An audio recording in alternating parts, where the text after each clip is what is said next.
दोस्तों स्वागत है आपका MRS स्पेस नॉलेज में। दोस्तों क्या आपको पता है कि भारत आज़ाद कैसे हुआ था? तो आज के वीडियो में हम आपको बताएंगे कि हमारा देश आज़ाद कैसे हुआ था। भारत देश आज़ाद हुए काफ़ी समय बीत चुका है। भारत को आज़ादी दिलाने के लिए बहुत से क्रांतिकारी शहीद हो गए। अगर उन्होंने अपनी कुर्बानी नहीं दी होती तो आज भी हम अंग्रेज के गुलाम होते। गुलामी ही हमारे देश में गरीबी का कारण है। भारत का काफ़ी समय तक शोषण हुआ, जिस वजह से विकास में काफ़ी समय लगा। कभी इस देश को सोने की चिड़िया भी कहा जाता था, लेकिन गुलामी के बाद से सब कुछ बदल गया। लेकिन फिर भी हार न मानते हुए आज़ादी के बाद सभी भारतीयों ने अपनी मेहनत के दम पर दुनिया भर में कामयाबी पाई है। हम सभी को गर्व होना चाहिए कि हम भारतीय हैं। भारत कब आज़ाद हुआ था? जैसा कि हम सब जानते हैं, भारत 15 अगस्त 1947 में आज़ाद हुआ था। आज से ठीक 74 साल पहले हमारा देश ब्रिटिश हुकूमत से आज़ाद हुआ था। ब्रिटिशर्स ने भारत पर लगभग 200 साल तक शासन किया। न जाने कितने लोग शहीद हुए, तब जाकर भारत को आज़ादी मिली। आप में से बहुत से लोग यह सवाल भी जानना चाहते होंगे कि भारत अंग्रेज़ों का गुलाम कैसे बना तथा किस प्रकार भारत को आज़ादी मिली। इसकी शुरुआत 1600 ईस्ट इंडिया कंपनी की स्थापना के साथ हुई। ईस्ट इंडिया कंपनी ने भारत के मुगल बादशाह जहांगीर से इजाज़त लेकर इस कंपनी का आरंभ किया। कंपनी का गठन मसाले के व्यापार के लिए किया गया था, लेकिन समय के साथ इसने कपास, रेशम, चाय, नील और अफीम का भी व्यापार शुरू कर दिया। बाद में कंपनी ने भारत के लगभग सभी क्षेत्रों पर अपना सैनिक तथा प्रशासनिक हक जमा लिया था। ईस्ट इंडिया कंपनी ने भारतीयों पर अपना अत्याचार शुरू कर दिया। भारत लगभग अपना अधिकार खो चुका था। प्रशासन तथा सेना भी अंग्रेज़ों के हाथ में आ गई थी।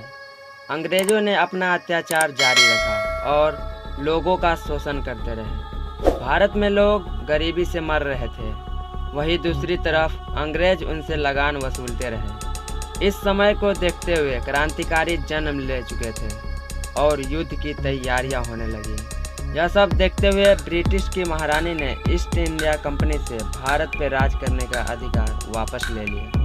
सन 1858 में गवर्नमेंट ऑफ इंडिया एक्ट 1858 पास कर दिया गया था। अब ब्रिटिश क्राउन का भारत पर सीधा नियंत्रण हो गया, जिसे ब्रिटिश राज के नाम से जाना जाता है। ईस्ट इंडिया कंपनी खत्म होने के बाद भारत में विकास दिखने लगा। सबसे पहले न्याय व्यवस्था स्थापित करने के लिए सुप्रीम कोर्ट का गठन किया गया। इसके बाद हावड़ा कोलकाता से रानीगंज को 120 किलोमीटर लंबी रेल लाइन बनाने का फैसला लिया गया। इसके अलावा भारत में पोस्टल सिस्टम और टेलीग्राफी को भी शुरुआत की गई। वैसे तो इसमें अंग्रेज़ों का ही फायदा था, लेकिन देश में विकास देखने को मिल रहा था। 1939 से 1945 द्वितीय विश्व युद्ध का समय था। यह लगभग 6 साल चला। इस युद्ध की शुरुआत तानाशाह हिटलर द्वारा हुई, जिसमें लाखों लोग मारे गए। जब 1945 में यह युद्ध समाप्त हुआ, उस समय तक ब्रिटेन की आर्थिक हालत काफ़ी दयनीय हो गई थी।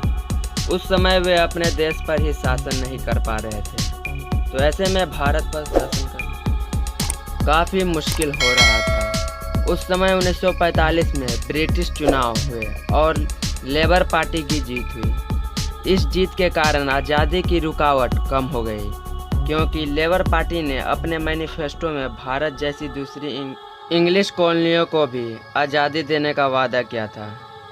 यह निर्णय लिया गया कि भारत को 1948 में आज़ादी दी जाएगी, लेकिन उस समय जिन्ना और नेहरू के बीच बंटवारा भी एक मुद्दा बना हुआ था। जिन्ना के अलग देश की मांग के कारण भारत के कई इलाकों में सांप्रदायिक झगड़े शुरू हो गए थे। हालात ज़्यादा न बिगड़े, इस कारण से लॉर्ड माउंटबेटन ने 1948 का इंतजार न करते हुए 1947 को ही आज़ादी देने का फैसला किया। ऐसे में भारत और पाकिस्तान अलग हुए और एक साथ दोनों को आज़ादी मिली। लेकिन बहुत से लोग कहते हैं कि अगर पाकिस्तान 15 अगस्त को आज़ाद हुआ था, तो पाकिस्तान में स्वतंत्रता दिवस 14 अगस्त को क्यों मनाया जाता है? वास्तव में पाकिस्तान को अलग राष्ट्र की स्वीकृति 14 अगस्त को मिल गई थी। इस दिन ब्रिटिश लॉर्ड माउंटबेटन ने पाकिस्तान को स्वतंत्र राष्ट्र का दर्जा देकर सत्ता सौंपी थी। साल 1948 में पाकिस्तान में आज़ादी की तारीख को 14 अगस्त कर दिया गया था। कई मीडिया रिपोर्टर्स के अनुसार उस दिन रमज़ान का 27वां दिन था, जो कि एकदम खास दिन था। दोस्तों, आज के वीडियो में हमने आपको बताया कि भारत आज़ाद कैसे हुआ, भारत को आज़ादी कैसे मिली, हिंदुस्तान और पाकिस्तान का बंटवारा कैसे हुआ। अगर हम आपको इस वीडियो में आज़ादी के सभी घटनाओं को बताते तो ये वीडियो बहुत ज़्यादा लंबी होती। तो दोस्तों, 15 अगस्त के अवसर पर इस वीडियो को ज़्यादा से ज़्यादा शेयर करें, वीडियो को लाइक करके सब्सक्राइब करें। हाँ, हम आपको लास्ट में जाते जाते चैनल के माध्यम से इंडिपेंडेंस डे की बहुत बहुत मुबारकबाद एवं बधाई देते हैं। जय हिंद।